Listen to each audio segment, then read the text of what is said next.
Hello girls! Today I'm going to read the story The Girl with the Bird's Nest Hair by Sarah Dyer.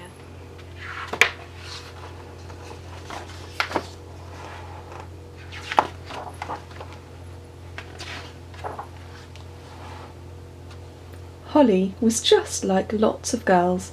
She did not mind her messy curls.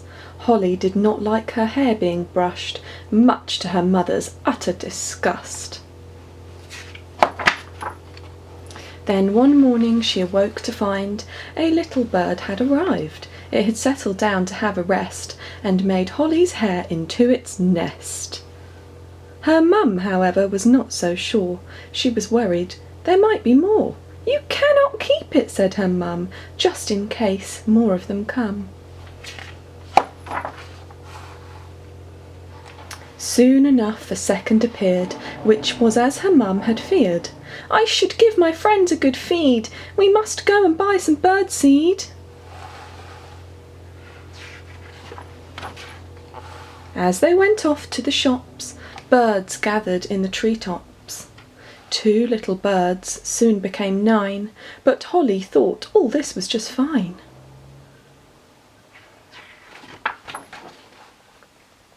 In the supermarket, while Holly's mum bought pizza and bread, Holly's friends flew round her head.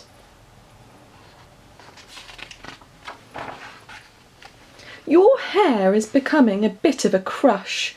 I think now might be time to give it a brush." Holly replied, "Absolutely no way. All these lovely birds are here to stay." Later that day they went off to the farm. Holly took birdseed tucked under her arm. While at the farm they stopped for some cake, and Holly's mum cried out, "For goodness sake, it's gone on too long, I must brush your hair. There are birds absolutely everywhere." "No, mum," said Holly, "it's perfectly fine. These little birdies are simply divine." So off they went around the farm, and Holly's mum tried to stay calm. While Holly was feeding a cow and a pig, her mother was worried that the birds were too big.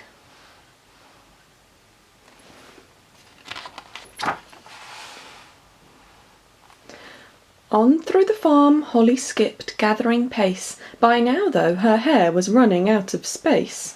With her mum chasing and waving a brush at her hair, Holly continued, completely unaware that behind her were turkeys calling out, "Gobble, gobble."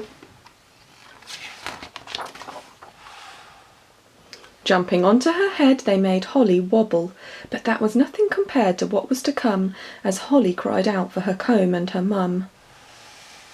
For behind her a peacock leapt into the air and landed right in her messy red hair. Obviously this all came as a bit of a shock. There really was no room for a large peacock. As Holly lay there, squashed on the floor, she couldn't avoid it, not any more. "You can brush my hair now, Mum, I've decided to give in," she said, looking up from the ground with a cheeky grin.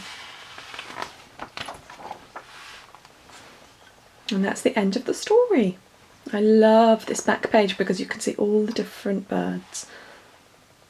I wonder if you can remember any of these birds from when we went to the wetland centre.